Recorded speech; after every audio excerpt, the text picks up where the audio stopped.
are working on Chrome. Not having high expectations, but you never know. Let's see what we got.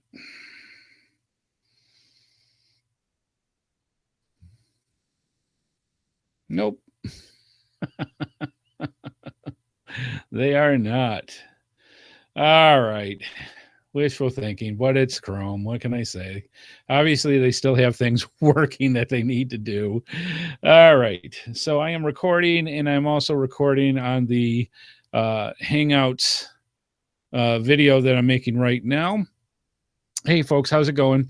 If I seem tired, it is May 23rd. It's actually Monday morning. I got to get up in about 6 hours to go to work.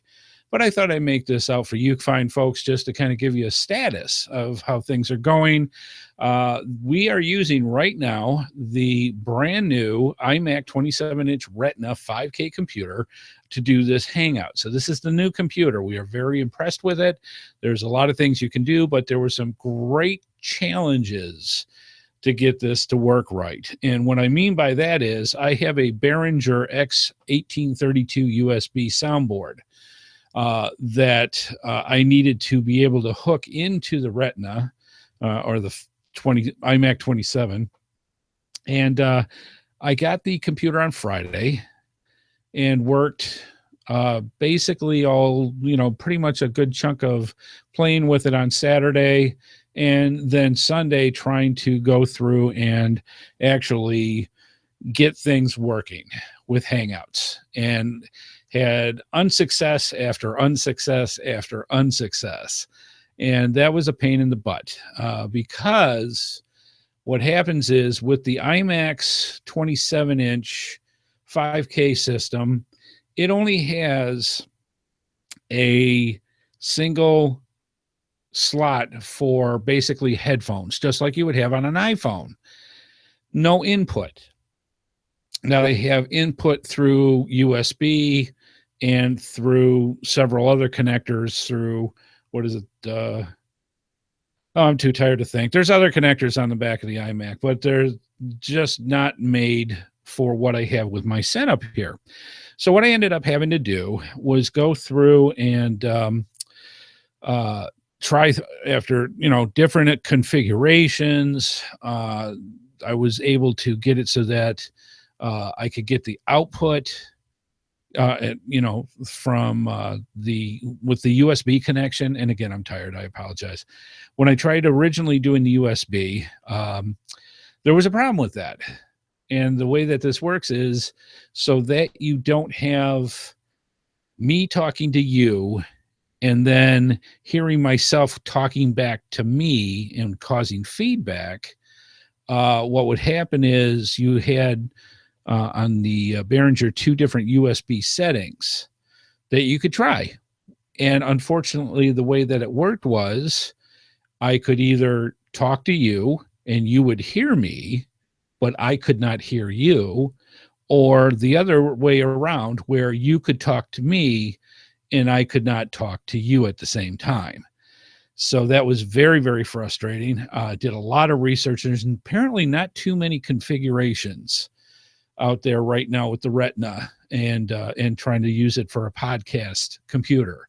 It's excellent for doing things like auto editing and video editing and all those type of things, which I do with GeoSnippits.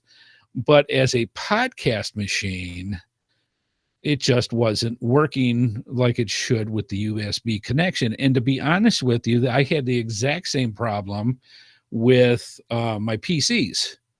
I hooked up the USB. I had terrible echoes. It was just not working right. I had no control.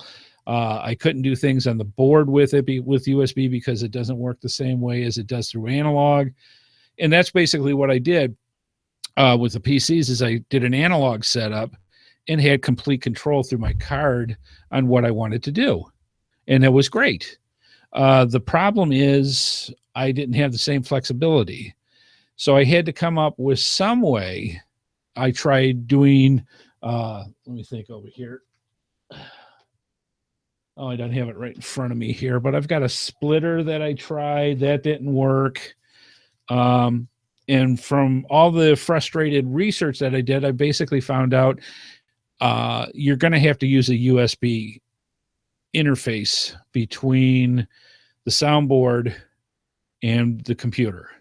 And I had an old M audio adapter. I haven't used it in years because I've got the setup that I've got now. And guess what? It seems to be working. So what happens is the USB connects from the M audio adapter to the computer, and it's happy as a clam talking back and forth through that. And then I have my analog hook ends going to input and output of the analog settings on the adapter card over there, or the adapter box, and it seems to be playing nice. Now, this is working now well with the, and I'm sorry if this is taking too long. This is working okay now with just doing a standard podcast. So we could do GeoSnippits like this all day long, and it should be just fine. The kicker is I don't know what it's going to be like when I have a guest on the other side. So we're going to have to see how that works. I do want to do a test here just for a couple of things. So this is the mic. I want to try the iPad and make sure that's working okay. So let's do a couple of or just to do a transition here. Let's do this.